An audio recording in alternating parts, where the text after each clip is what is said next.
अस्सलाम वालेकुम दोस्तों, कैसे आप ठीक ठाक। अगर आप न्यू यूट्यूबर हैं तो आपको ये वीडियो जो है लाजमी एंड तक देखनी है, क्योंकि ये ऐसे 3 गलतियां हैं जिसकी वजह से आपको कम्युनिटी गाइडलाइन स्ट्राइक पड़ सकती हैं। तो अपनी वीडियो लाजमी एंड तक देखनी है ताकि आपको पता चल सके और आप कम्युनिटी गाइडलाइन स्ट्राइक से बच सकें। तो सबसे पहले जो है आपने क्या करना है, रिपीटेड कंटेंट नहीं डालना। अगर आपने एक दफ़ा एक वीडियो डाल दी तो दोबारा इस वीडियो को आप नहीं डाल सकते यूट्यूब पर। इसी चैनल पर अगर दूसरे चैनल पर भी जो है इसके थोड़े थोड़े हिस्से डाल सकते हैं, लेकिन वही वीडियो आप बिल्कुल नहीं डाल सकते।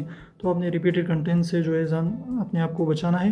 तो इस तरीके से आप रिपीटेड कंटेंट पॉलिसी में नहीं आएंगे। सेकंड नंबर पर हमारे पास जो मौजूद है वो है थर्ड पार्टी ऐप्स के बारे में अपने कुछ भी नहीं बताना, उसके बारे में वीडियो नहीं बतानी कि थर्ड पार्टी ऐप्स ये कर देते हैं, ये कर देते हैं, या वीडियो डाउनलोड कर देते हैं। ये सारे के सारे आपने कुछ भी नहीं बयान करना। तो इस तरीके से आपको कम्युनिटी गाइडलाइन स्ट्राइक आ सकता है अगर आप थर्ड पार्टी ऐप्स पर वीडियो बनाते हैं तो।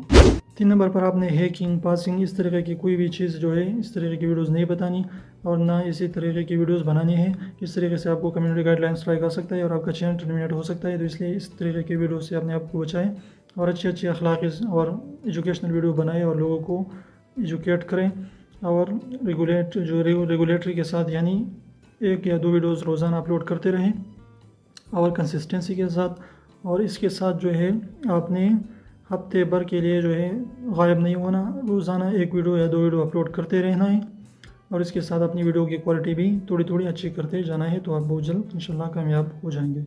तो एक महकमा मौसमियात के जो है एक नुमाइंदे को पुलिस ने गिरफ़्तार कर दिया और जेल में डाल दिया। तो इसका जुर्म ये था कि वो बार बार बारिश का पेशनगोइयाँ कर करके अपने बीवी से जो है पकोड़े खाता था।